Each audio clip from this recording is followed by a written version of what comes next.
Right, so again another one of my British skating legends, and this is an exciting one for me because I'm with Ricky May. So is it Richard or Ricky? It's actually Richard is my full name, but everybody calls me Ricky. Right, okay, well for that we'll call you Ricky then. Absolutely, I don't particularly like Richard. My father always called me Richard, especially when I was in trouble. Right, yeah. Well, okay, well Ricky it is then. So when and where were you born then, Ricky? I was born at Sally Oak Hospital on the 15th of 1142, and I'm coming up to 70 in November. Right, well congratulations on the big 7-0 for November. Thanks very much.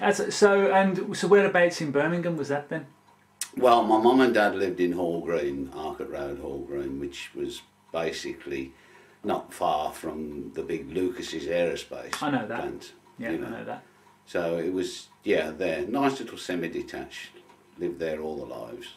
So, was you, as a youngster, was you interested in sports or? Oh yeah. I used to play cricket for the junior school. Oh right, okay. And under 12, under 13 rugby when I went to Moseley Grammar. But then I started to get involved with skating, and both those two dropped away, like, you know. Well, how did you get into the skate? Because Hall Green's not that close to No, to the embassy. No, yeah. It's not. I got a mate who lived in the same road, Peter Howell, one of my best mates, and there was another guy called Alan Tart, and I can't remember the exact time or whatever, but somebody said, "Do you fancy going roller skating?" So yeah, give that a go, you know. So we went down to the roller rink, and they're all rushing round and doing the thing, and we got the skates, which were the lace-up skates that you just put on, like the Jacko skates, on your shoes. And the first pair of skates I had, they both went one way, you know, they were terrible. So one of my mates said, if you give them threepence, they'll give you a good pair. Now threepence being a penny in money. So said, "Oh, these aren't very good. Look, here's the threepence. Could I have a better pair?" Which were a bit better, but not that much, to be perfectly honest. Was that at the embassy? Was it? That was the embassy. Yeah. And yeah, I quite got into it, and I like going fast. How old would you have been then? I was about, I'd say in between 12 and 13, probably nearer 13. Yeah. And we started going regularly on a Saturday morning, and yeah, it was good. I quite enjoyed it when I could get a decent pair of skates. And they used to have the little speed session, so bash round as good as I could on there. And I forget who it was somebody from the Birmingham Speed Club said, "Have you ever thought of joining the club?" I said, "Oh no," I said, "I'm just like going round and round." Well, he said, that's what we do. And so joined the Birmingham Roller Speed Skating Club, and also my mate did as well, who suggested going down, and also the other mate, although Alan, he didn't stick it too long, but Peter and myself. He's the guy with the glasses, Peter, isn't he? He's wearing glasses. I might be getting mixed up. I tell you, funnily enough, on your site, there's a picture of him. There's a shot sat on the stairs in front of the embassy. That's it, yeah. And he's on that. Yes. And also is Alan. Yeah. And it all sort of went from there on. Yeah. I got myself a pair of skates, which were so much different and so much better. Can you remember where did you get skate? Were they speed skates or were they just stand normal skates? I don't know. Well, they were speed skates. The only people that made them then was Dexter. Right. Yeah. Dexter Skate Company. Yeah. And you got the skates, but you didn't get the boots with them. Oh, so you just got the plates. Just got the plates, exactly. So the next thing, and I think, if I remember rightly, they were sort of like boxing boots. Yeah. You know, sort of that high your leg, and you'd got to get them screwed on without making too much of a mess so that when you put your foot in, it was actually killing you. And yeah, I started with the club, and I found I really enjoyed it. I loved going round and round and round, and it all sort of took off from there, basically. Well, did you race as a junior? I did. I was going to ask because I know some years back it was, you never used to be able to race until you were 16. That's right. right. But they must have started like a junior. Well, yeah. I mean, a lot of this is very vague, but I can remember my very first race. Really? Yeah, and this was at Ali Pali. Yeah. And we went down there, went down with Les and Barb Woodley, who used to take me pretty much everywhere. They'd have been in the Birmingham club at the time. That's right, yeah. They were as good as gold. And it was a half mile, which is, what, is 16th of the mile at the Palace or something like that. 16, so, fair enough. And I thought, yeah, I've got a good chance here. I can go pretty fast. And there were a few people that you knew, like Stan Jennings. Yeah. And others that I can't remember the name of, but I knew them, and I thought, well, I'm probably just about as fast as them. Anyway, I think I was about heat 5, 4 in a heat, right, and get there on the line. Gun goes, away we go, and this guy, big lad, probably about as big as you, and he was a junior, he went off like a bat out of hell. And I was in second place, and I can remember thinking to myself, well, I don't know about passing him. The rate he's going, I'll be lucky to stay with him even. And round and round we're going, and I'm struggling. I thought, oh, well, never mind. You know, things go through your head. And then with about a lap and a half, 2 laps to go, he started to die. And to the extent that with about a lap to go, I passed him on the last but one bend, and I managed to win it, because I think it was heat winners and the fastest second or something like that. And then the rest of it is a little bit vague, but I did win the cup. Oh, right. First race, really? First cup. I think Stan Jennings was in the final with me. I'm not 100% sure, but. And then the other thing was, there was a race at Rochester the next day on the Sunday. Oh, right. And I won that as well.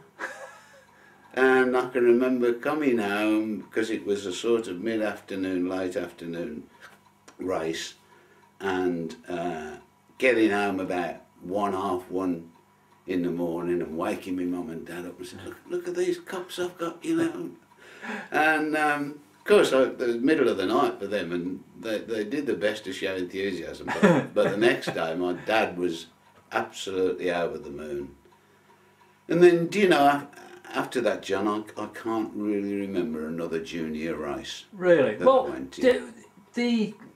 You said that, so you used to race on the Saturday at the Palace and then the Sunday at Rochester. Did you used to drive down then from the Palace after the race and stop over in Rochester? That's right, Is that what you did, yeah? Yeah, and this particular time we stopped over with somebody that Les and Barb knew, that Right. I didn't know them that well, but we stopped over there and then we drove down the next day. Yeah. It was very unusual to have 2 races like that. Right, you know. okay. And I think, as Les said, he said, well, you've done something I've never done. You've won 2 cups in one weekend. You know. Yeah. So you arrived then, you'd arrived really. Well, I I was over the moon, yeah. So who coached you in those very early days? Do you know, John, there was very little coaching. You went, you trained, you got faster, you watched people.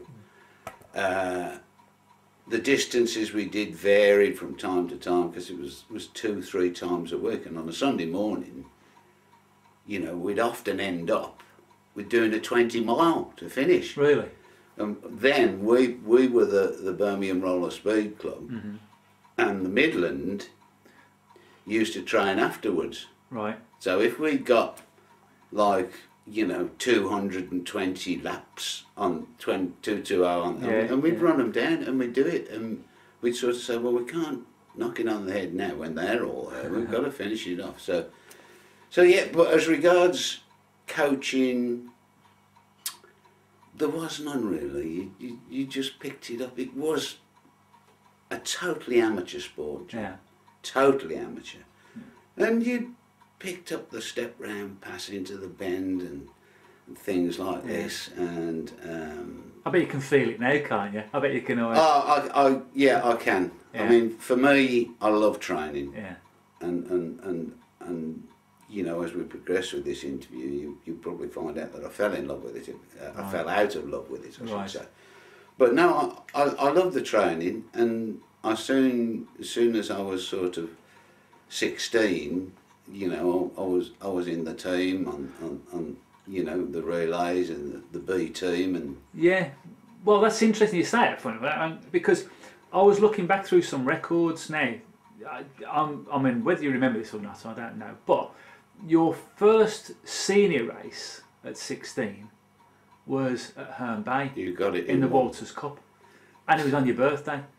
That's right. And well, I don't know about the birthday. Yes, you reminded me. You were 16 on the day. And do you want me to tell you about that race? Tell me all about it. One of the few that I really remember. You tell me about it, because I know one and I know who was third. Yeah. You tell me to, and I know you were second, but That's tell me about the right. race, because I was going to ask you about that. Well, as you know, you probably raced at Herne Bay. On the pier once or twice. Once or twice. Very tight little track, 22 or 24 to the mile, something well, like it was that. a small track. And there was myself and three others, one of which was Leo Eason. Yeah. Right? And I didn't get the start, but because it's a mile, so I went to the front, and I thought, well, I know Leo is good at these step round passes, so I'm going to just keep it tight, and that's what I did.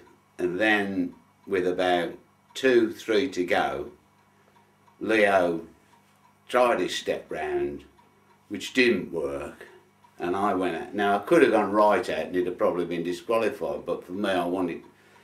So I managed just about to maintain second division, and when we come over the line, Leo was first, I was second.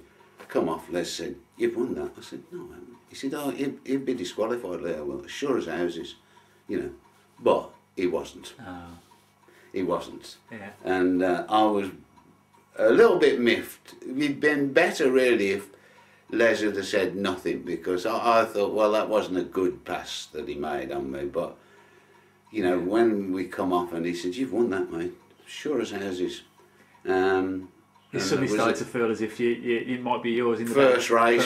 Senior race. Yeah, on your 16th birthday, you can't get any. No, any can't get any as a better senior than race. that. Yeah. And now, so that's what happened there, and that's one of those races which I feel I should have won. Yeah. But that's the way life goes, you know, it's not the end of the world. Well, I mean, for 16, I mean, like, Leo was a British champion, oh, you know yeah. what I mean, and 16-year-old, and third was Alan Catee.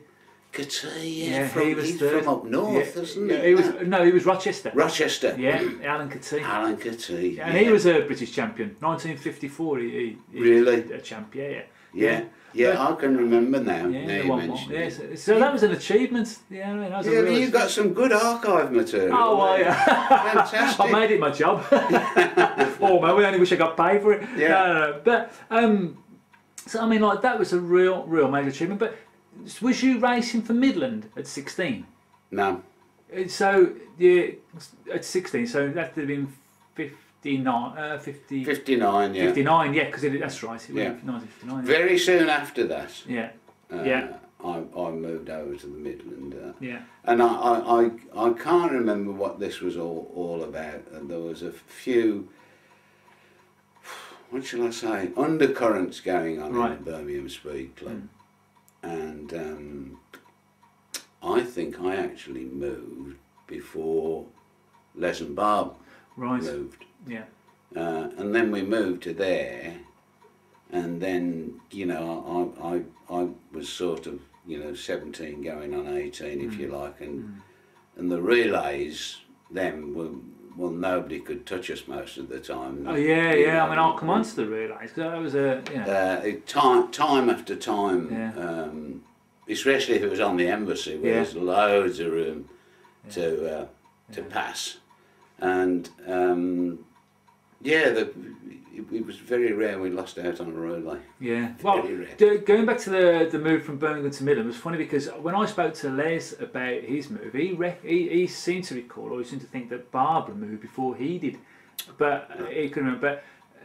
But it's really fun. I never really got to the bottom of what what was going on in Birmingham to make people leave Birmingham and go to Midland. To be perfectly honest, John, I think, because as I've said to you before, I've always been close to Les and Barb, Yeah. and you know, I'll say no more than I think there was friction between Barb and Pat Easton. Right. You know. Okay. That's as I remember it. Okay.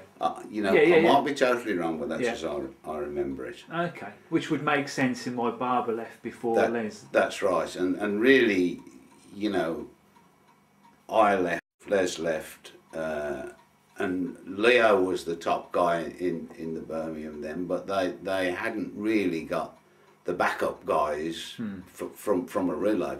Yeah, point of yeah. view, It was a one-man band almost. Mm. Well, moving on from the Walters Cup in your second place to Leo and on Herne Bay, in 1959 you set 4 new British records. Oh, that's right. Yeah. The embassy. Yeah. Yeah. Yeah, and one of my proudest moments, they were actually in the Guinness Book of Records. Were they really? They were, yeah. Fantastic.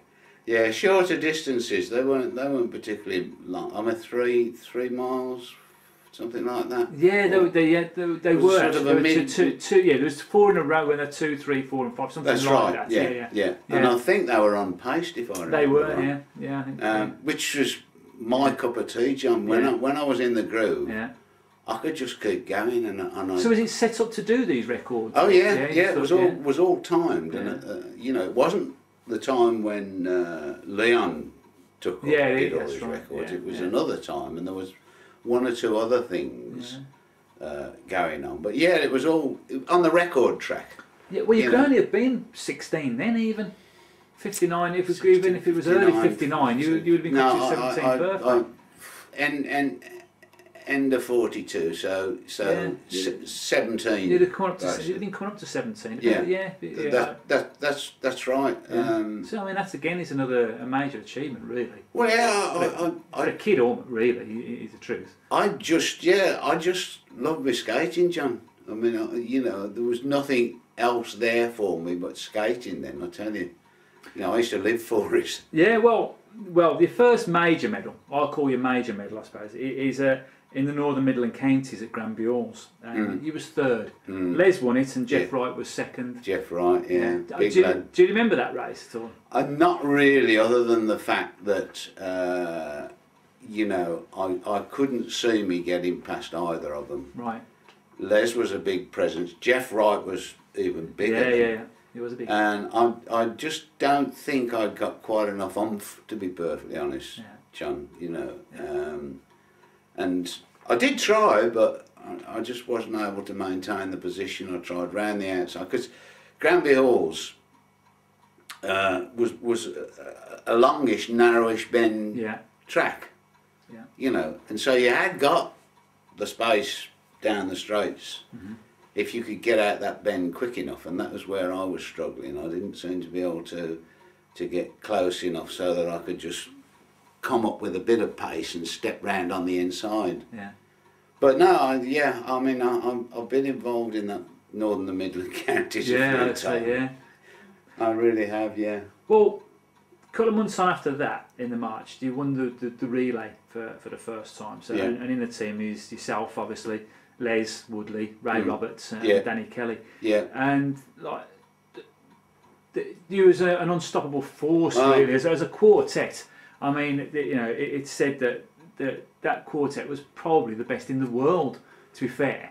Yeah, I mean, I couldn't really comment on that, not knowing what else is there in the world, but we were such a strong team, and because I was probably one of the lightest, Ray Roberts was taking over from me, and I mean, it's a pity you haven't got footage of that, because we'd come on, and because we'd done it a lot of times, we got it perfect, and you'd come on and you'd be halfway around the state, and then they'd come up and they get the push, and I tell you what, John, sometimes, you know, you're thinking, I ain't going to make this, Ben, I'm going that fast. This off Ray? Yeah. No, I was pushing Ray. Oh, you were pushing Ray. And Danny Kelly was pushing me. Because he was bigger than me, if you like, and Les was probably similar to Danny. And Danny was pushing me, and he's and we, most of the time, John, we were just, to say streets ahead is probably about right. What was it like to skate with them guys then? It was brilliant. You know, you know, bar Leo not being there, you got the top two guys in the country. Ray was a good little sprinter, you know, and relays and things like that were ideal for him. And so, I have to say, it's probably one of the few times when I would go into a final and think, well, unless we fall over, we're going to win this. Because the straights were that long, and even if we didn't get the start, it was only going to be a matter of time that we were going to go past somebody, and then once we were in the lead, we were unassailable basically. Well, I know you, over a 6-year period, you won it 5 times. I'll come on to the one that you missed out on in a minute, but in 1 year, 61, Ray was replaced by Graham Stead. I don't know if you remember that. Graham, I like Graham. Yeah, he was a nice guy. He was a little bit before my time. Yeah, he was a really nice guy. I can't tell you why, John. You know, whether Ray was injured or whatever, or I really don't know. No. I know Graham used to be the reserve occasionally, but I just know on that occasion. That's right. Yeah, he replaced Ray. So. Yeah, it must have been something, but I really can't remember what it was, John. Well, the one you missed out on was 62. Yeah. At Brixton, and South London won it. Circular track, yeah. But you didn't even feature anywhere near the final. Now, I must admit, I've been a bit lax on my research here, but I'm pretty certain that you got disqualified either in the heats or a semi or something. I should say that would probably be right. You know, Brixton. Yeah, as you know, was a fast track. Circular track. Basically a circle, virtually no straight at all. And you're actually ringing a bell on that disqualification, and I just wish I could get it into my head why. Yeah, I think it was the South London team that won it was Johnny Foley, Bill Sharman, Ron Hawkes, and Johnny Ellis, if I remember rightly. Not a bad team. No. And on their own track, but you know, I'm not saying we could skate the track as good as what they could, because they were skating it all the time. But other than the fact that we were disqualified, I'm not being big-headed when I say I think we would have won. I for some reason, I've got it in my mind that there was a disqualification there, because I know, because it's a shame that would have made, with that one out in the bag as well, you'd have won it 6 times in a row. As it was, you won it 5 out of the 6. That's right, that's right. So, in the early 60s, I mean, you featured quite heavily in the individual championships, Between 60 and 62, you won 3 bronze and 2 silver, as well as medals in the Jesson and the Northern Midland counties. But then after 62, you didn't feature for 3 years in the medals. Is there a reason for that, or is it just, you know, the way it was? There were, you know, I was about 21 at that time. I got married. Oh, right, at 21? Yeah. Oh, right, okay. That was my first wife that Diane was talking about. Then. Right, yes. I met her in London. It was a period in my life, John, where there were personal problems, quite a lot of personal problems. Okay. And I just was not really involved with skating. I mean, I'd go down, but I didn't take my skates with me. I'd just go and watch them and then come away. And yeah, it wasn't a good time, to be perfectly honest with you, John. Okay, it's interesting. I tell you why that's interesting, because like as I said, 3 years domestically, you sort of was on, didn't feature. No. Yet internationally, you're still getting selected and you were still performing. And again, we'll come on to the international career in a bit. So, because as I said, between after 62, you sort of disappeared off the radar. 63, 64, you're still away with the national team, but nothing in the national championships. No. Mainly because I think I didn't enter most of them. Right. Okay. I didn't know that. No. I mean, just to put it to bed, we split up, and then 18 months later we got divorced. Right. And it was a really bad time for you. Yeah. Well, in 1965, 24th of April, 1965 to be precise, you win your first British title. In actual fact, 1965 was a big year for you, really. It was, yeah. Yeah, you win the 1 mile championship on Alexandra Palace. Yeah. Can you remember who was second and third? Terry Horner was second. Yeah. Was it Stan Jennings? It was third, yeah. Yeah. So what else do you remember about that race then? I remember that race well as well. I've never been so nervous and so tight in all my life, because for whatever reasons, I think the big guns have been knocked out. Right. Yeah. And I thought I could do this. I knew their abilities, and I got the start. And I went round there, and it felt as if it was a snail's pace. I don't know whether it was lactic acid or whatever, but my legs were like lead, and I just kept it tight. If they were going to come past, they'd got to come past round the outside. And I think with about 2-3 laps to go, Stan Jennings had a little bit of an altercation with Terry Horner. Felt that behind me a bit of, but no problems. Nobody fell over or anything like that. No disqualifications. And then Terry Horner seemed to I don't know whether that made him think, if I'm going to win this, I've got to have a go.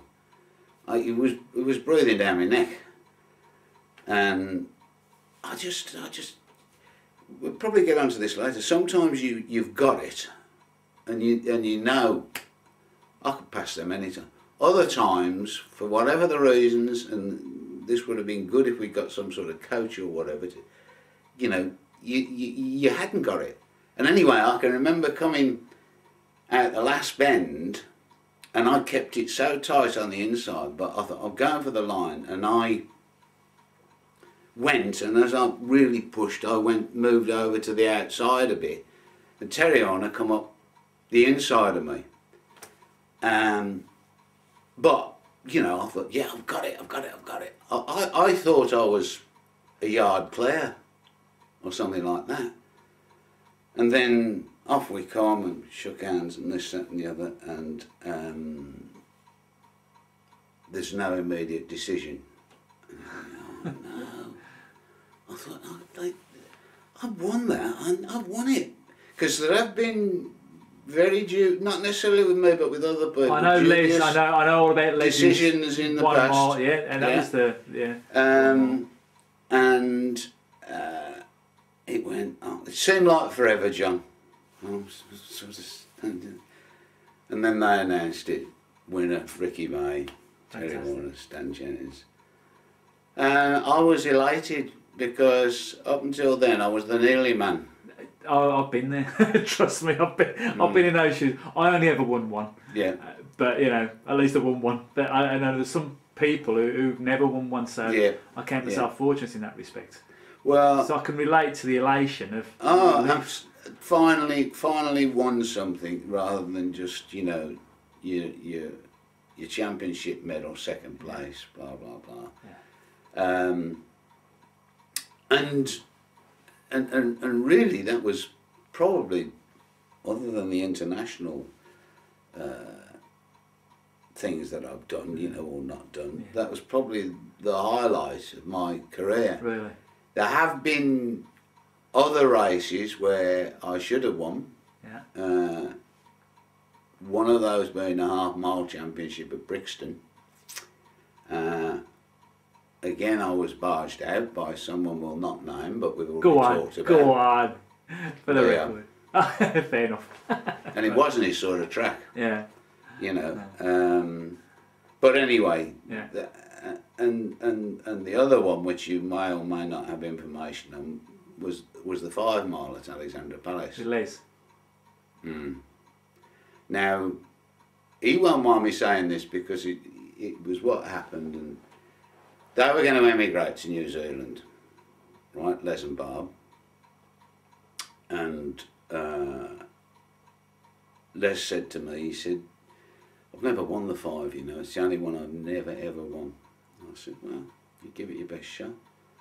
He said, well, you know, if you could track them out, that'd be good. So, he was a good mate, best mate, took me everywhere. So, yeah, I mean, I think he even said to me, you got no worries, your time will come. And so, 5 mile, you know, grinding it out on Ali Pally. And Les got away about 25, 30 yards, I would say, almost a full straight. And again, I was keeping it tight. I think I had a couple of people pass me, and trying to speed it up because we weren't going that fast. But I passed them back again, right? And so yeah, and then about 3 laps to go. This was one of these times when I was really feeling good. That was 1960. This was 60, that's right, fairly early. Yeah, so you'd have been unsung. Yeah, and I just, I suppose a bit of selfishness. No, not selfishness, because he won the race.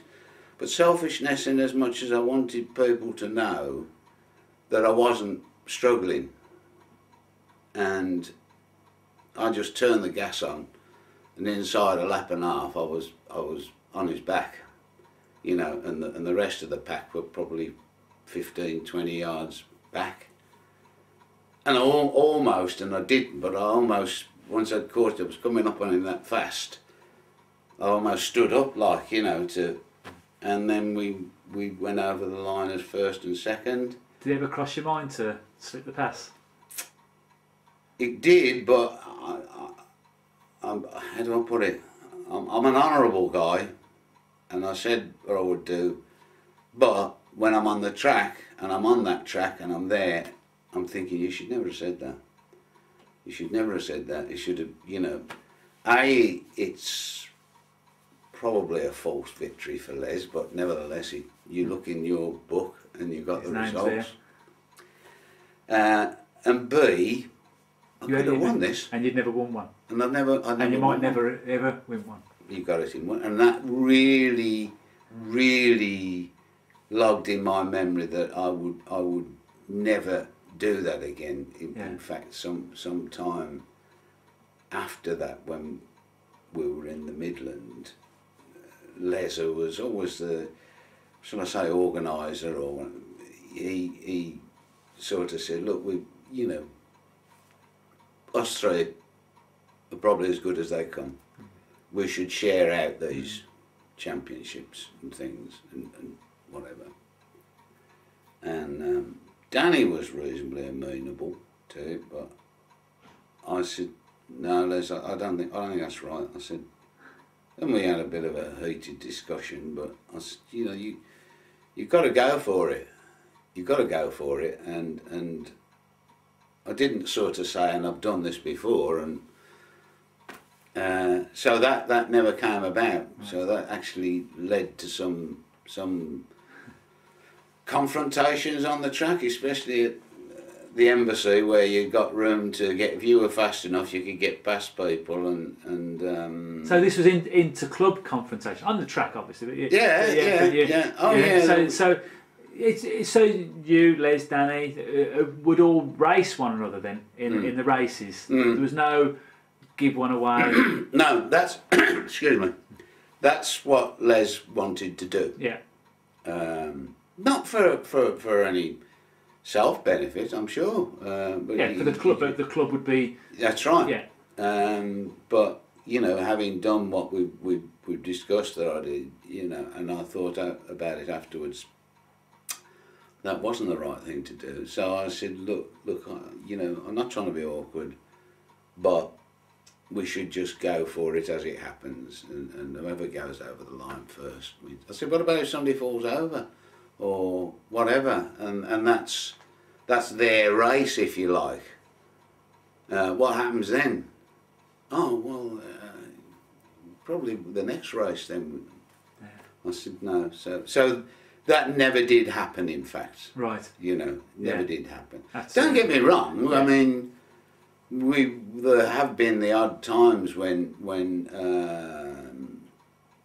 people have fallen over. I think the one time with Danny or whatever in a it might have been the 3 mile Conrad Davis. Yeah. I'm not quite sure, but I immediately went to the front and slowed it down. Yeah. And he caught up again. And I think he bloody won that fight as well. And I didn't. Might be the one where you come second and Folly was third. Yeah. That's right. Yeah. Got a picture of that somewhere. And that particular race. I mean, one time we're going up the straight, and as we're skating, the skates are banging together, like, you know, and it's a wonder we both didn't go over, or one of us went over. But I felt that was the better way to do it. It's funny when whenever I used to talk to my dad about who was the best skater he ever saw, he always used to tell me Ricky May. Always used to say Ricky May. It's very kind of him. He used to say to me that because he's obviously when was he 49? So he's about 8 years younger than you. So he was like another generation behind you. Yeah. But as a kid, I know you sort of stopped as he was sort of emerging. But as a kid, when he used to skate, he said the most technically gifted skater that he saw was Ricky May. Which and it's a nice compliment coming from somebody as good as your dad. Yeah, I mean, and I don't say that lightly, you know. It's something that always as a skater, and it was funny because as I took to the rinks, took to the tracks, is that I always wondered who is this bloody Ricky May, you know what I mean? Because if he was so good, where is he? Yeah. You know, because I want, you know, but my dad always used to say technically, certainly on a rink, you know. I think I was reasonably light-footed. I could get away with it. I think that was what he said. And I perfected the step ram. And that pass. was what he used to talk about. And I love that pass because, you know, especially even on the Palace, if they were going slow enough, you could even do it on there. But at the Embassy, it was beautiful. It's almost like coming up behind a car as in the Formula 1, and you get a pull along and you're coming right up to them, and then just one step and you were past them, and as long as you held the bend, you'd made the pass, like, you know. And I really did enjoy that pass, and it won me a few races, probably lost me a few, because if you didn't get it right it could be a disqualification, like, you know. Rather than sort of trying to pass people on the straight, which if you had the time and they were going slow enough, that's fair enough. But when you're getting up to, you know, how do I put it, the best skaters, it's not easy to get round any of them. You know, it really isn't. Well, you've been there, done it. Yeah, well, I tried. But just going back again then to the 1 mile that you won. Now, you were skating NSA at the time on Attach. Yeah. Now, a couple of months before that, you was Midland. Yeah. Because in actual fact, in the 5 mile, you'd been disqualified in the 5 mile. Is that right? I can't remember. Yeah, I know it was only a couple of months before, and you was disqualified in the heat of the 5 mile championship. Really? And I think that was your last race for Midland, and then you were skating NSA, and then I know after that you joined the Birmingham. I mean, that's right. what was the reasoning behind that? Well, I don't really want to talk about that, but I had a bit of a dispute with certain people. Okay. And you know, I was sort of, how do I put it, unsure of what to do. Yeah, swapping clubs again, type of thing. So, you know, I raced unattached. Okay. And just for the NSA. Yeah. You know, actually they should have given me something for that winning a race. I was going to say, yeah. If I think from where I can get, I think he was the first unattached skater to win a national title. I was quite forthright in what I used to say, John, and it didn't do me any favours a lot of the time with the hierarchy. And you probably have or have not got there, but I got suspended by the NSA in the end, which finally made me pack up because I couldn't train. That was for being a corner judge in a local race at the Mecca. Oh, right, I didn't know that. No. And I was only, you know, putting the blocks back. No, it was only wasn't a national race. And I got a letter off him saying that, you know, this was beyond your remit, you should know why I've done this, acting as an official, etc. And you're suspended for 6 months. Wow, I didn't know that. And I didn't like the Mecca rink anyway. Yes. It wasn't speed skating on a track to me. You know, it was you composite finish and your composite wheels, and it wasn't as fast, nowhere near as fast. You know, I mean, I don't know whether you ever skated on there. No, it was before my time. It wasn't good. It was like a procession. You know, I can understand the reasons why. I mean, they made it a brand new area and they didn't want dust everywhere from chalk and that. But as I say, once I got the suspension, I still was keen, and when it finished, then was when I thought, I mean, this was no training, no nothing, which was a bit harsh, I thought. So you couldn't even train? No, I specifically made a point of that. I'll come back to that if I can. I'll come back to the reasons why you stopped then. Yeah. Because I still want to talk about your international career. Oh yeah. So you know, there's a long way to go before we get to the stopping bit. The final curtain. But just as I said, I won't pry into the personal matter because obviously there was some personal matter you don't want to talk about, and I appreciate that. Just moving from Midland to Birmingham, though, just actually moving the clubs, I always imagined that the rivalry between Midland and Birmingham was a bit like Villa Blues or Everton. Correct. So was that a difficult decision to move to Birmingham? I mean, did you ever think I could have moved to South London, I could have moved to Southern or Palace, or you know, or was it? It wasn't that difficult a decision because. I suppose Les had retired, hadn't he? And Barb had moved. Right. And as I say, they took me everywhere. Yeah. They really did look after me because I hadn't got a lot of money, and I mean, they took me to all the races and you know, perhaps bought me lunch as well, and so in that circumstance, it wasn't a difficult thing to do because although I got on well with most of the guys in the Birmingham Roller Speed Club, there was nobody who I was closely attached to. They were all like mates, like in a football team, or you know. And so the initial move from Birmingham to Midland wasn't a hard decision, right. You know, and there were things that used to happen which shall be nameless, that silly things. Some people, how do I put it? Some people were in the clique. Yeah. And other people weren't in. Nothing's changed 50 years on, you know. Well, yeah. And I didn't like that. You know, for me, all I wanted to do was skate. Yeah.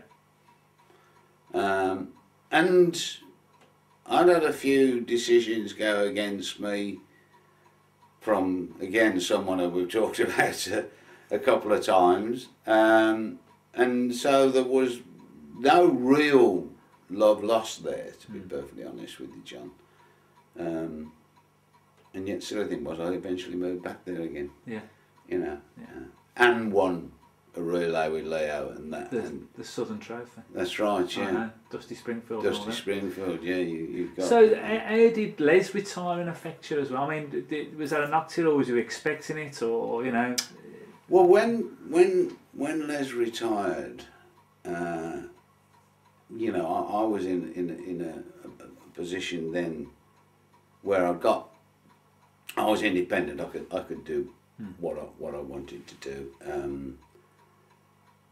I can't say really that it was a big shock, because you've got to bear in mind that when I left school, Les had gone to work for this company called Gainsborough Precision Engineering, which was only a small setup doing aerospace components. I left school on a Thursday, and Les had got me a job at Gainsborough as well, and on Monday I started work there. So, I mean, I was with Les anyway, one way or t'other, and knowing what he was doing, because he was managing director and I was planning engineer and then works director at Gainsborough. And so we were together right until, you know, I left the company and started up my own business. So it wasn't as if he wasn't on the scene. I didn't used to see Barb quite as much, but yeah, Les was everywhere. Well, more so than from a skating point of view. So yeah, it wasn't a problem, and I don't really know why he wanted to retire. I asked him a couple of times, and he just said, "Oh, I've had enough now. I've won this, I've won that, you know." And I'll go along with that. Funny enough, yeah, when I asked him, he was along the similar sort of lines. I read somewhere recently that he was banned, and that was one of the reasons why he retired. But I know he did get banned for it. He was quite, because Les was quite an outspoken sort of guy. Oh, he was, yes, he was. You know, yeah. But he'd say that, you know, he'd wear his heart on his sleeve and say what he felt. He was a forceful character. Yeah. Les was, and you know, funnily enough, we that shows what really good mates are. We crossed swords 2 or 3 times. Right. Les and myself. Yeah. On, not skating, maybe on something else. And he always used to say to me, "Rick, you're sticking your chin out again, you know." And so yeah, he was a forceful character. What he was banned for, I'm not sure. I know he had a run-in with George Lord. Well, we'll perhaps get onto that later on, but needless to say, from my aspect, again, you were either in or you weren't in. Yeah. And do you think it favoured the southern clubs? Yeah. That I think, and nothing against any of the southern skaters, excuse me, but if all the best top skaters had been coming from Ali Pali or Rochester or Brixton or anywhere like that, they would have been a lot happier. Yes, but they weren't. But it wasn't the case. It was Midland. That's right. And Birmingham. That's right. Yeah, that's right. Midland. Yeah, and yeah, because I think Midland made up the whole of the British team virtually. That's right. I mean, we're on the outside looking in. Yeah. Some people, of which I was certainly one of them. Do you think it was a jealousy thing? I don't know, John. I don't necessarily think jealousy. I think maybe, and it's not a very nice thing to say, maybe more like, well, country bumpkin. Really? That was often my impression, John. And again, you know, people will probably watch this and think, well, you know, he's a bit out of line there. But that's... You think they was out of touch? The judges were out of touch with what was going on. They absolutely out of touch. Yeah. I mean... The old school tie brigades. Yes, yes. That was, I think, how Les... Oh, yeah. I mean, there were... Internationally wise, there was no help whatsoever. Right. And the first time I ever went to Wetteren, you know, it's a big whole new ball game. Yeah. And I can't remember, I think I was only in one race. You were 7th. Yeah. Yeah. And they pulled the team. They pulled the team, exactly. But what you got there was like, you know, it's almost like I'm sort of watching what people are doing, and when do we go to the start, and that, and all I got was, you know, you're in the 5,000, gone. Yeah. No backup. Now, you know, if you'd have had skaters running this with experience, you know, whether it be Leo or Les or any of the older guys who'd done it, they could probably prepare you for it. But nothing prepares you for the pushing and shoving and elbowing and I was like a babe in the woods, John, sitting in that race. I couldn't believe it. You know, if you didn't stick your elbows out and rub, you know, you're very soon right at the back of the pack. Yeah. You know. Well, you'd only been in 60, September 96, so you'd only been 17. That's right. Yeah. That's right. So this is your. So we'll talk internationally then. Let's talk the on the world stage. Yeah. So September 1960. Okay. Yeah. So you're 17. You get called up for Britain. What was it like to get called up for? Fantastic. For Can you remember when they announced it, or how did they do? Did they announce it? Did you get a letter or what? If I remember right, you were told at the time, and I'm trying to think where we were training for that one. Was that down in London? Very possibly, very possibly. Yeah. It was at the Tower Hill. That's right, yeah. And I think I just about scraped into the team. Mm-hmm. When I actually got to Wetteren, it felt quite good. And I mean, that was quite a big field in that 5,000, and 7th actually, you just told me, is better than... It was a 10,000, but I'll give you that one. The 10,000. Yeah, I know it was only one race. One race, he did one race. One race. The others had got... Yeah. The 5,000 was the one that Leo should have won. Ah, that's right. Yeah. 10,000. You've got it right. And as I remember it, they just said, right, the team is blah, blah, blah, blah, blah. Yeah. And that's it. Yeah. No sort of, we'll confirm this or whatever. They just announced it there. Yeah. It was really quite an amateur setup, you know. Yeah. Your setup you've got now running everything is much more professional than what they ever were. You know, like for instance, every time I've been absolutely flying in the trials, right, when I've gone abroad and got there, it's gone. You know? You peaked early or, yeah. There was no information, no know-how, no knowledge of what you should try to be doing, you know. And, you know, the silly thing is, the one where I again struggled to get into the team was the Wetteren race, the last Wetteren. In 65. When I got there, it was the other way around. I thought, this is my time. Yeah. I can do this. I can, you know. Well, we'll come on to that one because I know there's a few years in between the 61 and the 65 ones. Yeah. I know. I keep asking this question. A mate of mine, Adrian Wordsworth. Do you know Tony Wordsworth? From Palace, anyway. His son, I used to race with his son Adrian, and I sent him some of the DVDs. And his father was a team manager in 1978 when we won a lot of European titles. Right. And then through an infringement and disqualification and poor judging, the British team was withdrawn. And in '78. in '78, yeah. Now, and I know a lot about it because it involved my dad and things, but so a precedent had been set back in 1960 with the team, and I always remember when I spoke. I first had, and it's when I was talking to Adrian not long ago, and he said, "Oh, there's a common theme runs through your DVDs." Well, it does, but it does with people who are only there or involved, and I spoke to Leo about this, but 1960, the team's withdrawn because of poor judging on.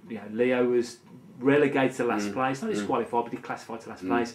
Barbara, there was they did one lap too many, and she should have gone through to the next round of knockouts. That's right. So the team was pulled. What's your take on the decision to pull the team out? My take is it was totally wrong. I can remember thinking, well, I've only got this one race, so it doesn't make any difference to me. But, why don't we show them that we can still do it? Was you only ever down to race one race, was you then? That's what I was told when I got there. So it weren't the fact that you missed out on anything. No, You'd done your race. But I didn't miss out, but the other guys and girls didn't get a chance to show what they could do. And I have to say, it's one of the most ridiculous decisions I've ever heard, because no one consulted the skaters. Really? No. Certainly not me. I was on the outside looking in. I know you was a young kid at the time, but yeah. But nobody consulted the skaters, and it was a unilateral decision. Right, we withdraw the team, which is totally out of line. Who do you think was responsible for that? Because I mean, Bert Lamb was the manager, but Henry Crystal was there as a judge. Now, a lot of people have said it was Crystal's influence. Absolutely right. His arrogance almost. He loved the drama of it. Right, that's it. I mean, I'm not saying this is what he said, but I could well imagine. That's it. We're withdrawing the team. That's it. Right. And I'm sure a lot of the other teams were clapping their hands. Okay, fine. You were not going to get that decision reversed. Yeah. One way or the other, they would not reverse that, because it's like a lot of things in other sports. If you change your decisions, then all sorts of grief can happen, because people know that if they push it hard enough, they'll get it reversed. That was never going to be reversed, after they made a big play of it, rightly or wrongly, and wrongly because I think Leo was hard done by. But it was not going to get changed. And by pulling people out, you've given them no chance of winning something, or even medaling, if not winning. And was all wrong, in my opinion. How was it communicated to you as skaters? Did they just, what happened with the senior guys, I don't know. All I remember was Leo and it might have been Barb walking up and saying, "Oh, we're out. We might as well go home." No, I wasn't even in the group, because I was a non-entity, if you like. And quite honestly, had I have had the chance to say anything, I would have said what I've said, but I don't think it would have made one iota of difference. Henry Crystal was a small man. I'll say no more than that. You know what they say about small men? Yeah. Don't worry, you're not alone in that. A lot of people have said that. Oh, right, okay, fair enough. So, Yeah. And again, he got his favourites. Forgetting all this international bit, he got his favourites anyway, of which I certainly wasn't one of them.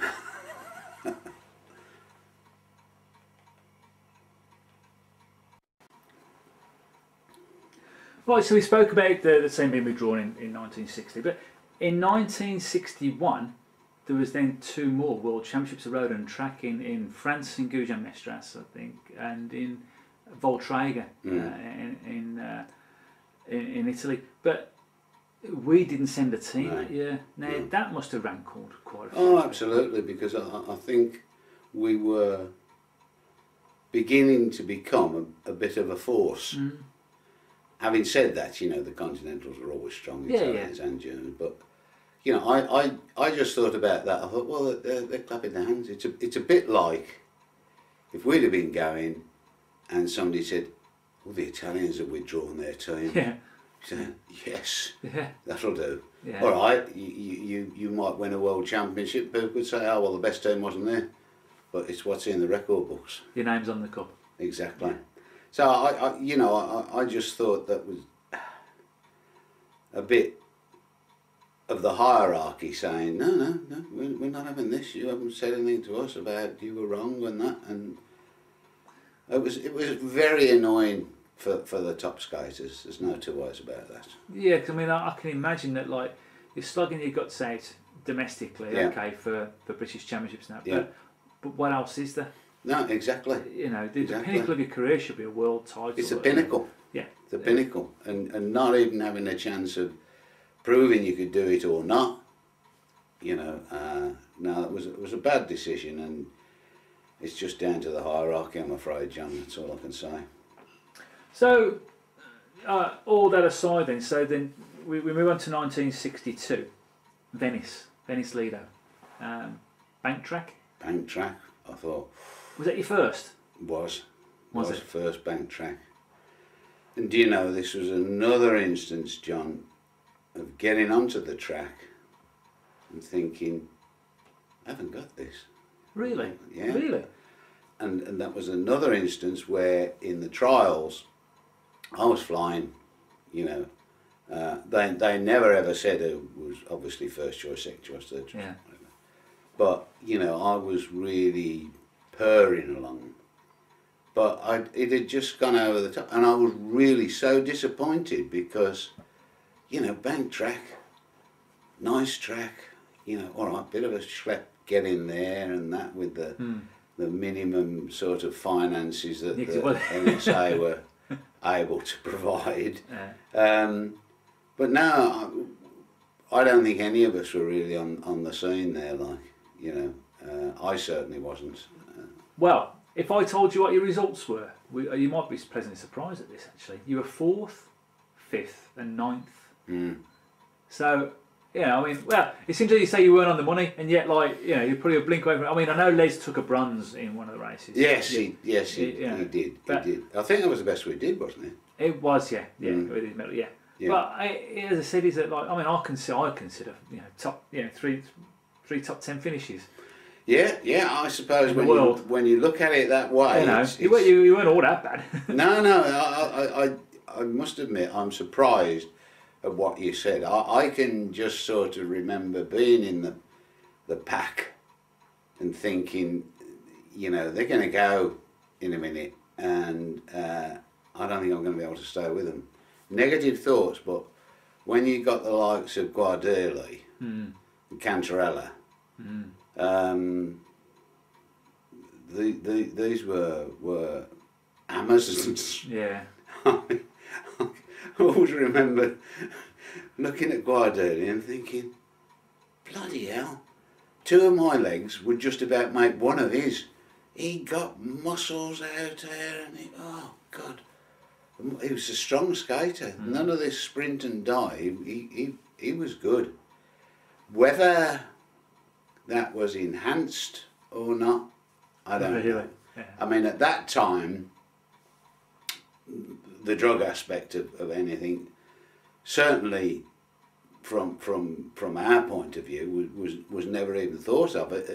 Even saying, look, you know, this is the diet you ought to try and eat before you go there. You know, if you like loads of pasta, carbohydrates, this, that and the other, which you sort of know about now because you read it in the paper and what they're doing. This, I mean, there was none of that. And as regards drug enhancement, well, it never even reared its ugly head. But whether that was the case with the Italians, more so than anybody else, but whether they picked these guys initially for the physique and then said, right, learn to skate, or what, I don't know. But oh yeah, just strong skaters, and yeah, I'm quite pleased with what you said there, because if you'd have asked me, well, where do you think the placings were, I would have put them down a lot further than that. Yeah. You know. So yeah, that was. I mean, for me, it was much better than Wettram, because it was second time, and I knew a little bit about it. My one problem was that on the second day,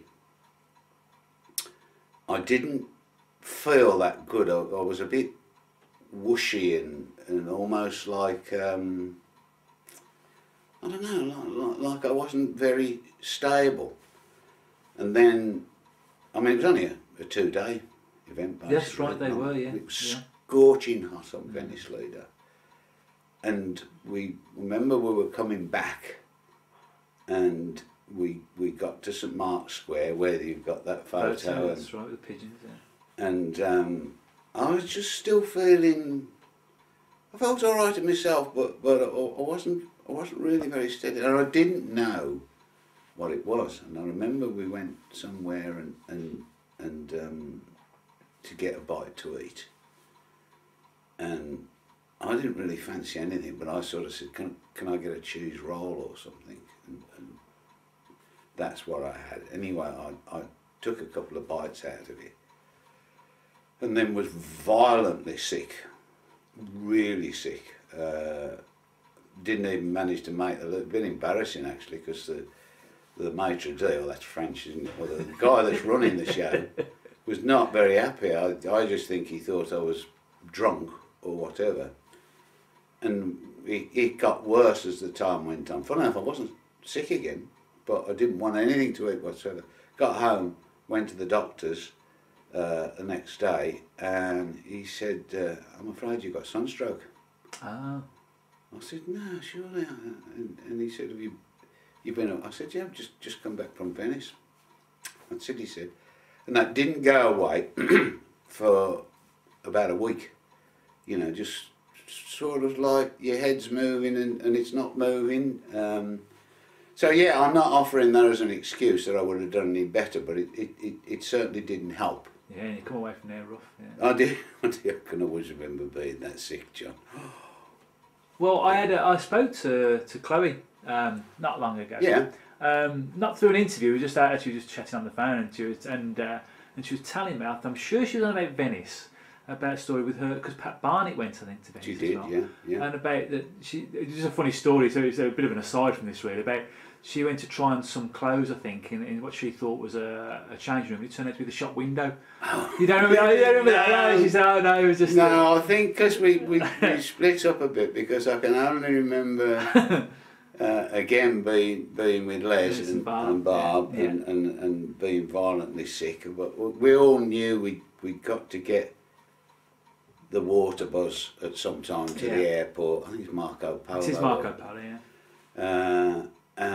So yeah, no, I didn't know that. So she's actually apparently so. So she's, if I remember rightly, she thought she'd gone went behind some curtains and thought it was the changing room. It turned out to be the shop window, and she was like, I should have been there with your video camera. That would have been lovely. She was a character, Chloe. Yeah. So really actually, yeah, and Les, you say Les got the bronze. Chloe got silver in Venice, actually, in the 1,000 metres. I think Denise won it. Chloe got to the final. Yeah. Marisa Denise. Lovely looking girl. Yeah, I've seen the photos. Yeah. Really, really pretty. You know, the sort of one you think, oh, she's. Yeah. There was a few of them. Vianello was another one I thought. Oh, that's right. Yeah. No, that's rather remiss of me not remembering that Chloe done that. That's you know, you do rightly or wrongly remember what you guys did as a team, like.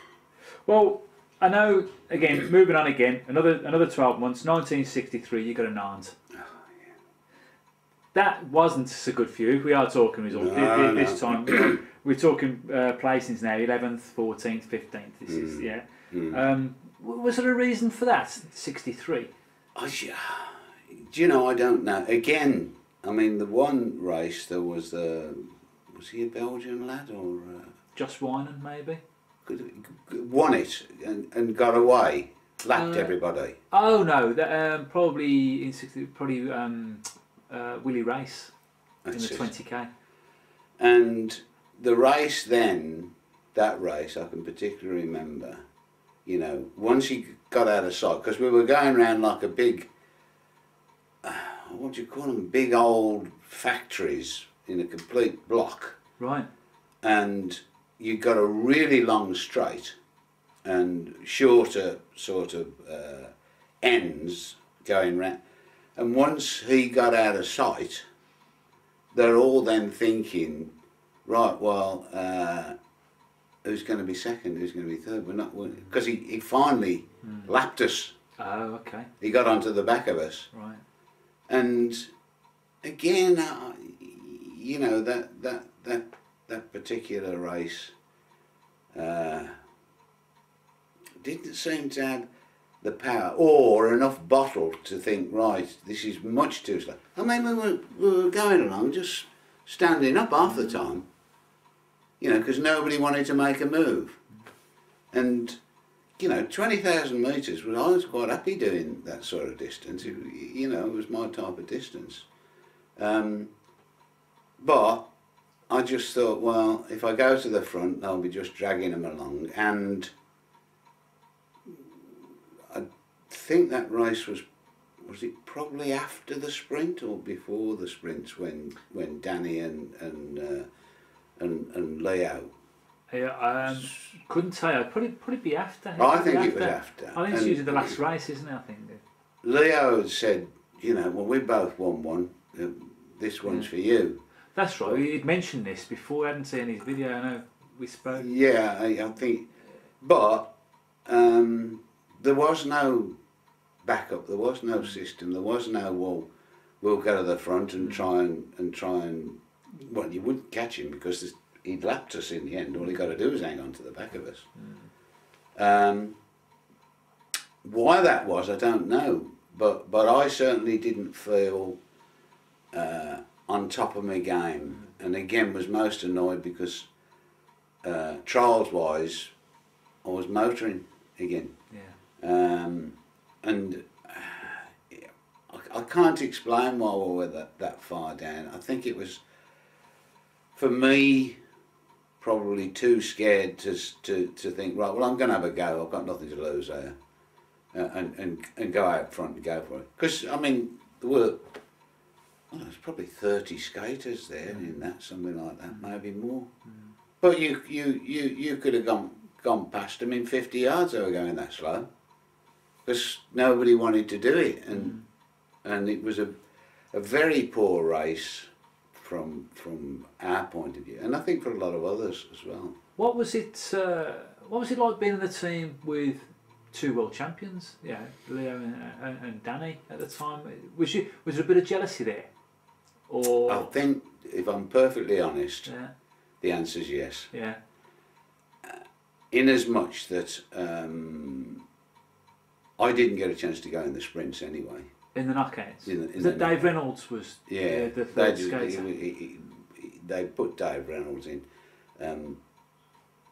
Dave, he's a lovely lad, and I still see him off and on now.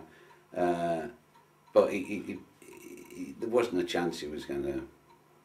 He was the fourth man and was a fourth man. That's right. And then, of course, we've got the situation where they're both in the final. And Leo, bless his heart, said, right, well, I've won one, you can have this. I didn't agree with that. For me, you either win it or you don't win it. And if I remember rightly, the first knockout race, they were just strolling around with hands behind the back, and they come out over the line, and Leo made it perfectly obvious that you know, Danny was winning that. But then I think they said, no, you didn't even race. We're not having that. We want you to race.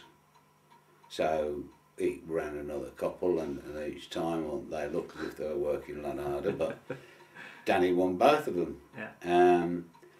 Whether, in all fairness, he might have won anyway, I don't know. But that, for me, that's what... What's your gut feel? I've asked this question numerous times. I suppose it's difficult because you'll never know, but what's your gut feel?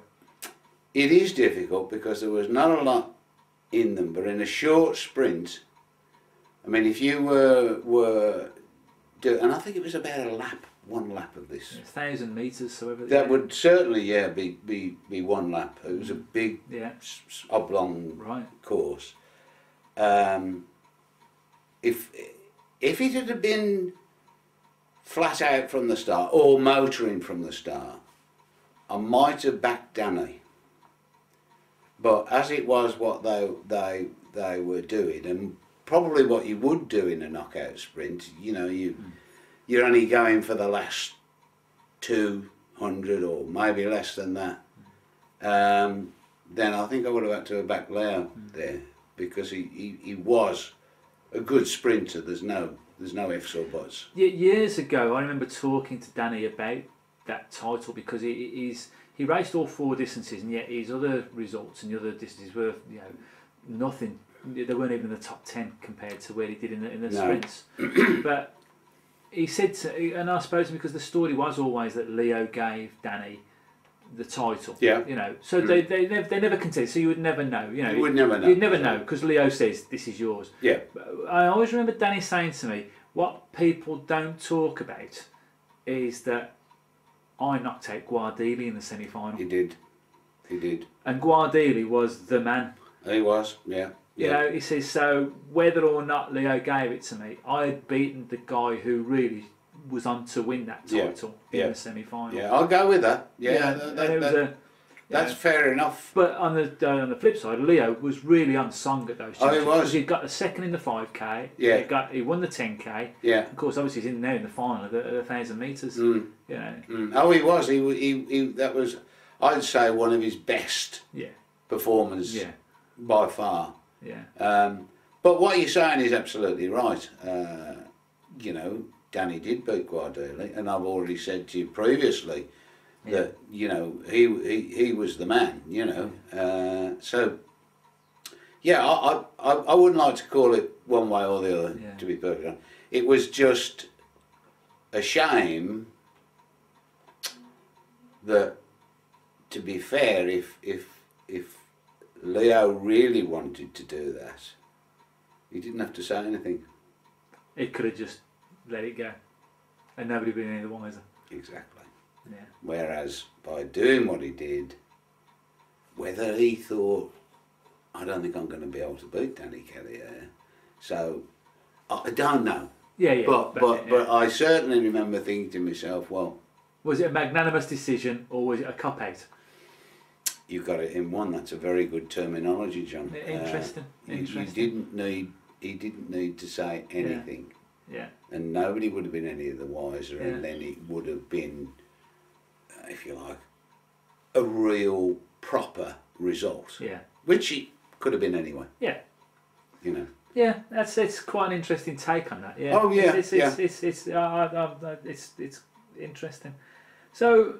And as you say as well, I know we had this conversation a few weeks back when we were just chatting about how the same something happens in your life or in a race or whatever, and yet people view it differently or remember it differently. The same incident. Yeah. And you was talking about like the 20K where Leo says, you know, Ricky hadn't got it. Yeah. You know, but you're saying, well, whether I had or whether I hadn't, he's, you know, it's like we perhaps just made the wrong decision. Well, I think you'll find, and it was only a token gesture, but if I remember rightly, I was in front of those two. We were fairly close together, but I think I was out of our lot. I was first over the line, but that's really neither here nor there.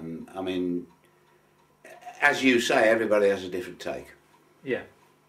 Well, again, another year on then, 1964, Madrid, and you didn't go. No. And the team was Eason, Sharman, Ron Hawkes and Teddy Horner. Now, that seems like a strange team to me. But 64. Les had retired. Yeah. So Les is no longer there. And I mean, he didn't go in 63 anyway, he went to watch. But, you know, but there's no Danny, who's a world champion. I don't know why no Danny. For me, that was smack in the middle of a load of grief I was having, you know, with my split up. Yeah. And I just wasn't in the right frame of mind, to be perfectly honest with you. Right. You know, and I don't know whether I was even invited to the trial, but if I had been, I wouldn't have gone. Right. Okay. But I don't think I was invited anyway, for whatever reasons. You know, Terry, Bill Sharman, yeah, they're good skaters. Well, Bill's a good, you know, Bill, I can understand it was his first time away, and he proved his worth over the years. You know, Terry, I've no doubt Terry was a good skater, as was, you know, Ron Hawkes, but not what I would deem as in the same league. But that might be me doing an injustice to them. You know, well, Ron Hawkes especially, lovely guy, what a laugh. Yeah. But he was a plodder. Right. You know, there was no real pace there, in my opinion. Again, I don't want like him to look at that and think, well, bloody hell, how can he say that? But that's just the way I said. Terry wasn't a bad skater, but I mean, Bill Sharman was a better skater, put it that way. Yeah. You know, and I can't really remember why Danny wasn't there, but certainly for me, I wasn't in the right frame of mind.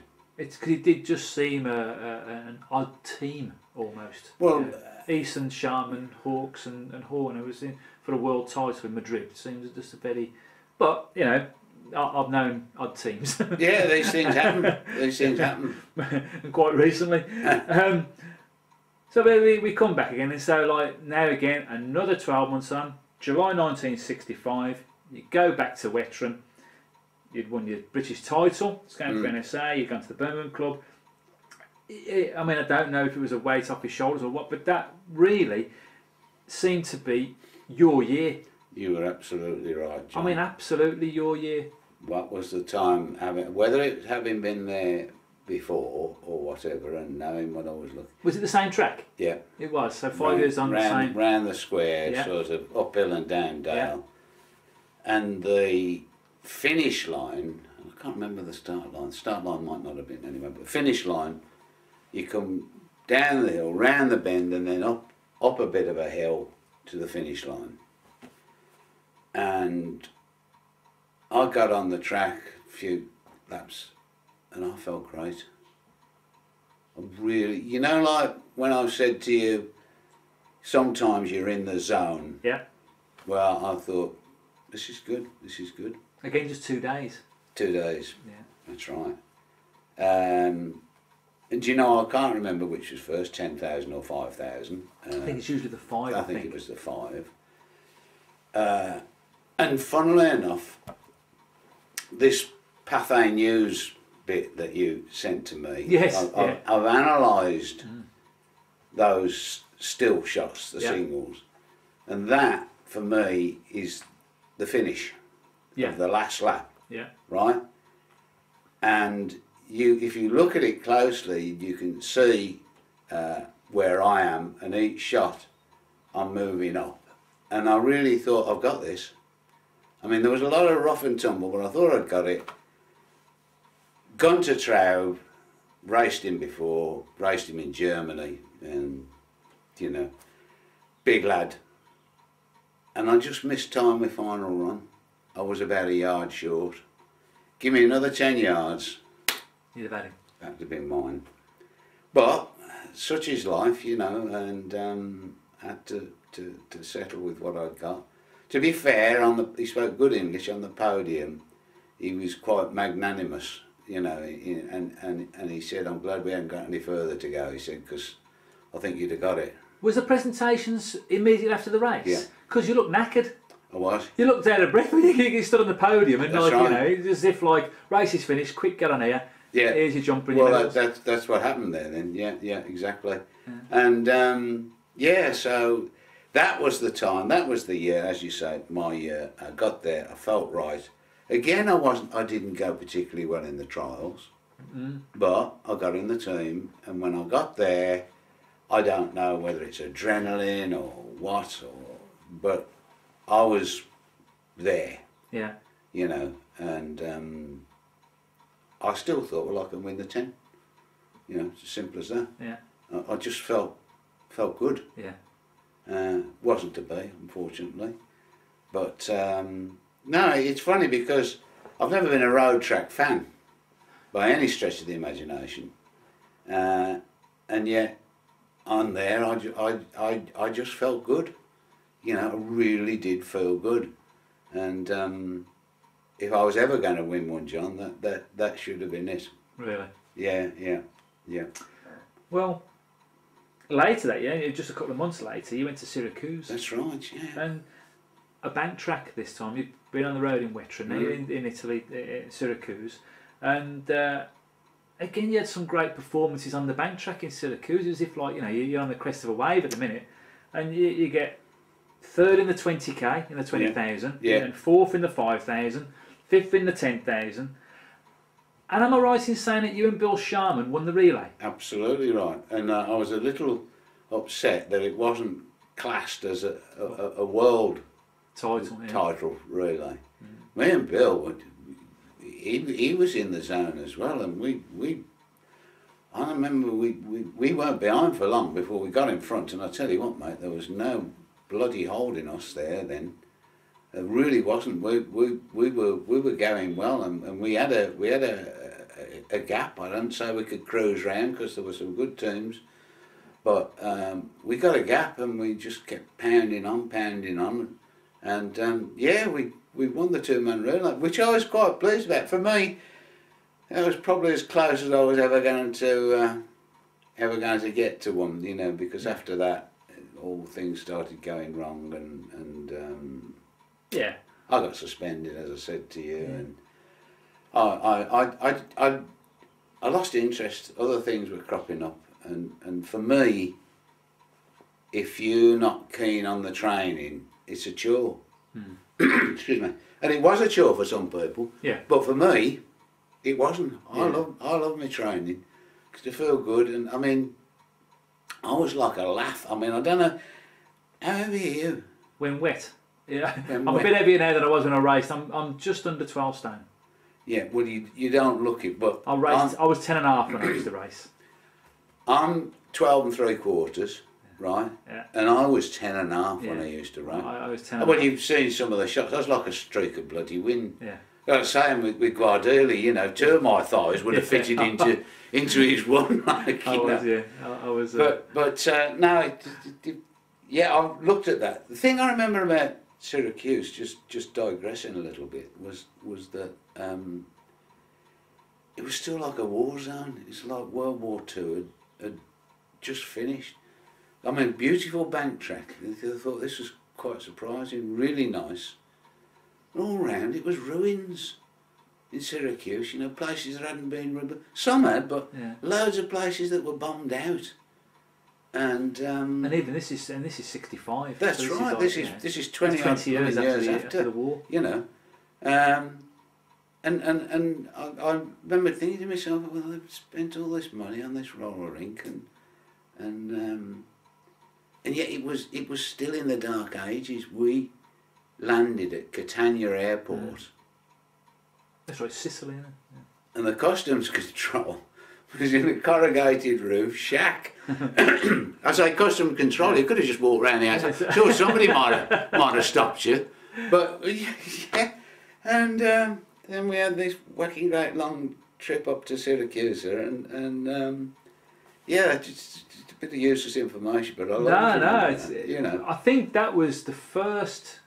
I think Syracuse was the first time Cantarella emerged as a skater. I think. Really? I think so. I think that was his first Worlds in Syracuse. I thought he was about before then. But I might be wrong. No, I'm sure you're generally right, mate. He was a good skater, a big lad. Yeah, he was. You know, yeah. You didn't get in the way of. Well, you've got to stay cute, because if you didn't want to get in the way of him a little bit, you never went anywhere. Yeah. So it wasn't a case of just a nice smooth. But you know, I always used to say. Well, he's Sicilian anyway, Cantarella. Oh really? Yeah, he is. Yeah. Ah, I never knew that. Yeah. But I always used to say they used to practice when they weren't doing anything on the skates by skating like this. you know, to make sure they were double the width. He was a big lad. I mean, yeah. I mean, he skated another 15 years and won. Did he really? He won 15 world titles, Cantarella. Well, that's then really, you know, that probably beats Guardiola.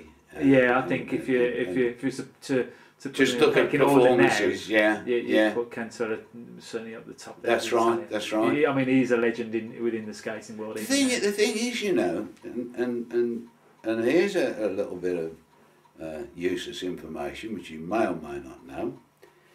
I think when the Olympics were held in Italy, in Rome, in Rome, 60, yeah, the host country gets to nominate 2 sports that aren't in it. Yeah.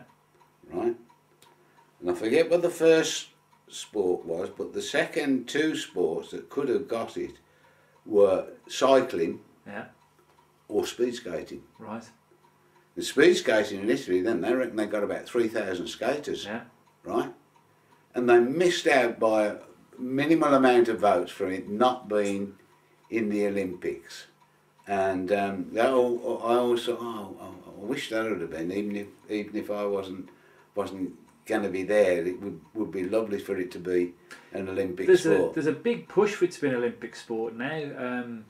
I know the same thing sort of happened, I believe, in '72 for Munich, because there was an international at Insel, and so the story goes. I don't know how true this is, but this is how I understand it, is that had the Germans been really successful at Insel, that there was a real strong possibility of the sport becoming Olympic for Munich, but that never happened. In actual fact, the Italians and the British wiped up, so they never went forward. But I know in recent years that it's been one of just 5 sports nominated for Olympic inclusion. Oh, really? Yeah, and we've been really close, but wouldn't it still, be great? It would be. I mean, it's at the moment. I still think there's some mileage to go. Mm. So, yeah, that would be brilliant. Yeah. The other thing is, I always remember there was one of the Italian teams spoke really good English. Not a front liner, not Guardiola or Cantarella, but talking to him about, I think this was in Syracuse, and saying, well, we just arrived yesterday, we flew in. Oh, he said, we've been training in our camp for the last month.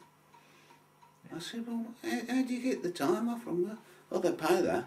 They pay our wages. Well, and I thought, well, we are an amateur sport, and we really are amateur. Yeah. You know, and it's no wonder the Italians were always so good. Although now you were saying it's the South Americans that are really very much like Colombia. But I mean, Italy is still up there. But it's certainly the if you look at as probably the strong nations, you're looking at South America and Asia, really, Korea and Colombia. Oh, right. Yeah, they've emerged certainly in the past 10 years.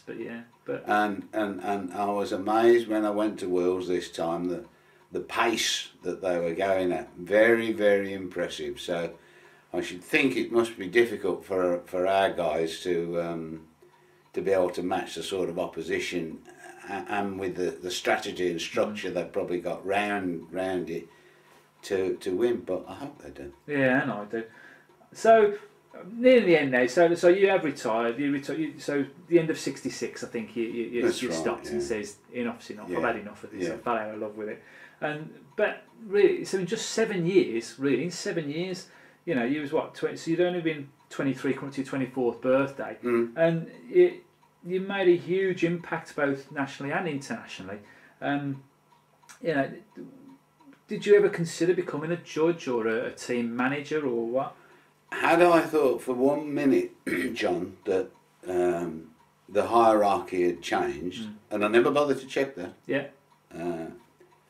I could well have got interested in that, but I used to sum it up with the famous Edward L. Garbutt, pomp and circumstance. And that wasn't for me. I can't kowtow to anybody, John, and I knew the first time something was, you know, of a disagreement, you'd be having a bit. That's right, you know, either calling a disqualification or not or whatever.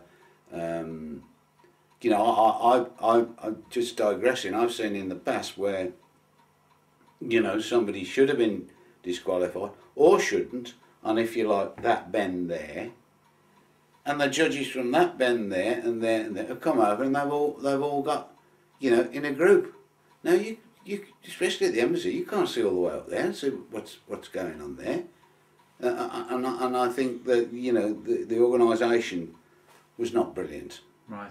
I'm moaning again. No, it's not. I'm just interested. I mean, like, because I was thinking, you know, you had these discussions, but I know you've said at times you never always saw eye to eye with Danny, for example. That's right, yeah. And you know, and yet you was a world record holder. And I think you broke 11 world records with Danny in a two-man relay. That's right, yeah. I mean, what was that like to be a world record holder? Did you ever think about that, or you know? It was great, and when somebody rang me and said, "Hey, you're in the Guinness Book of Records," I said, "What for?"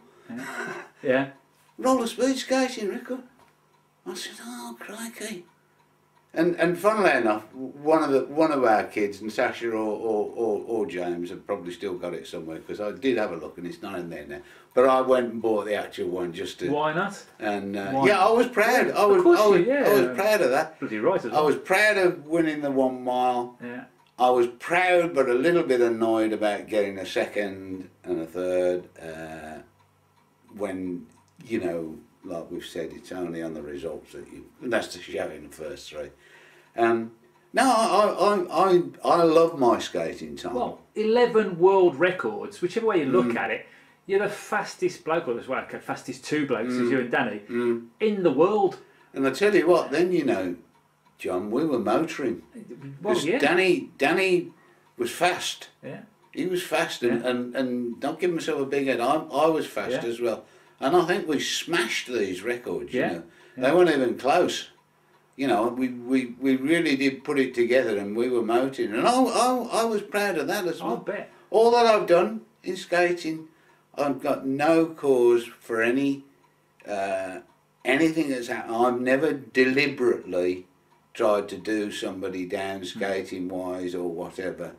In fact, one person who should be named has said to me, "You're always too fair, you are. That's your problem. You've got to put it about a bit more." Who says that? I'm not saying Tell not me. again. No. But that's that was hardly a contentious thing to say.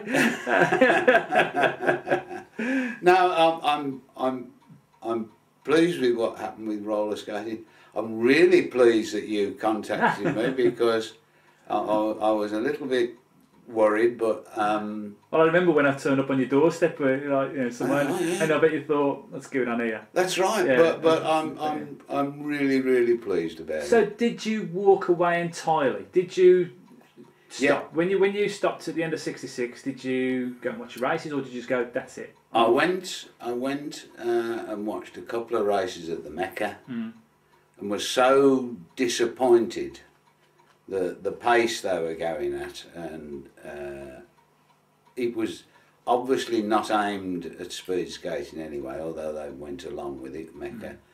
But other than that,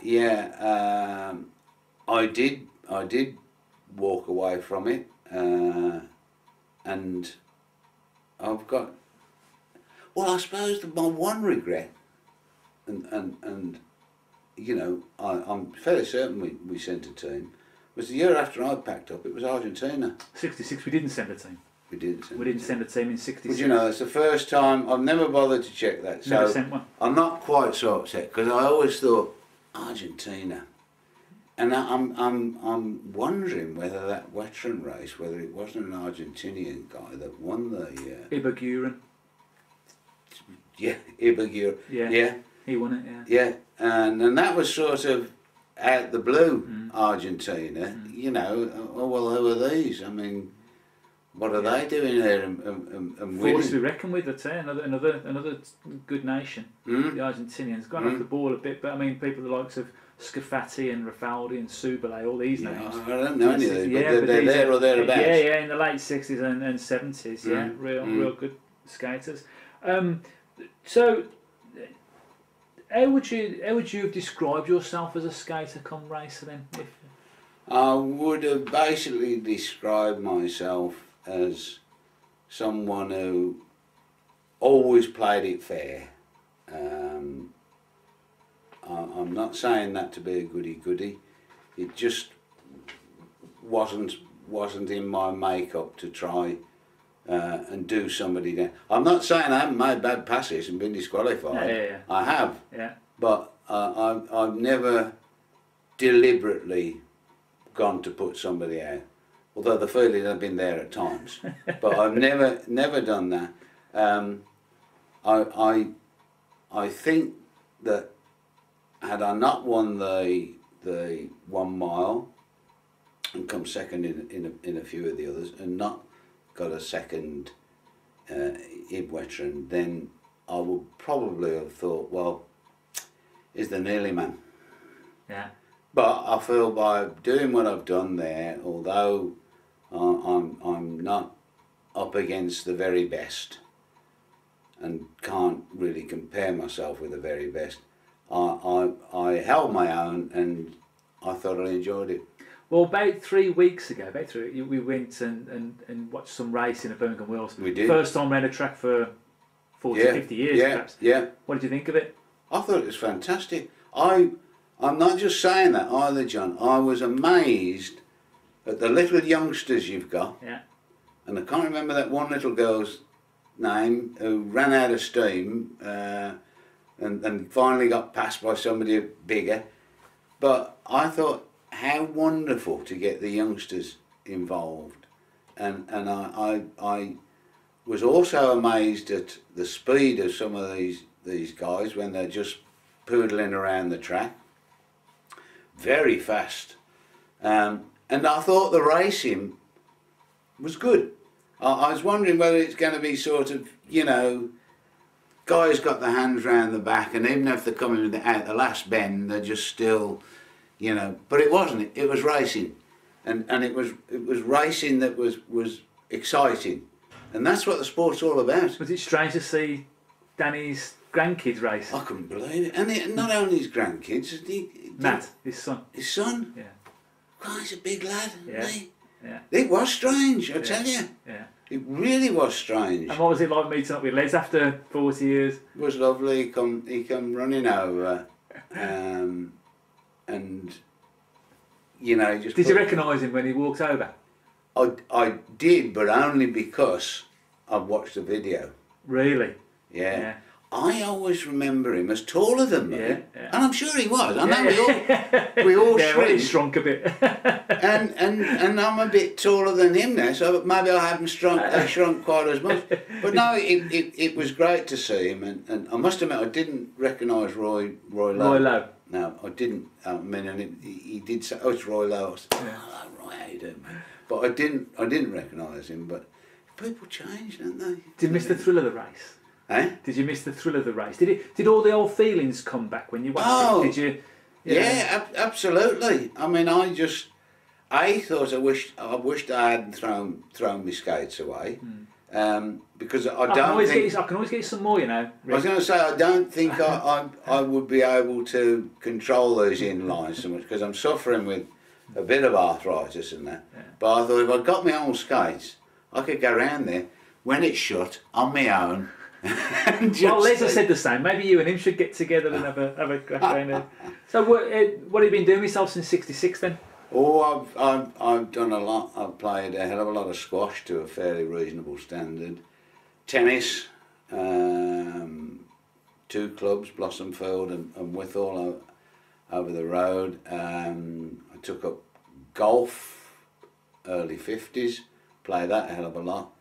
I played Crown Green Bowls, and I also play skittles, and yeah, I always remember Diane used to say to me, especially when I was playing tennis and squash to a reasonable standard, she used to say, so-and-so's been on the phone, there's the note, so-and-so's been on the phone, there's the note, they want to play such and such and such and such, and I am fed up of being your secretary. I mean, she was a diamond, Diane. I mean, she would take all these messages because, you know, with the tennis in 2 clubs and squash at West Warwick, so I was never there half the time. But now it's 2 or 3 games of sedate golf, bit of sedate Crown Green bowling and skittling, which is a good laugh. So that's what I do now. Fantastic. Well, I'll tell you what, Ricky May, British champion, double world medalist, multiple world record holder. It's been an absolute honour and a pleasure interviewing you. For me, John, I cannot thank you enough, mate. It has been, as you said, a real pleasure.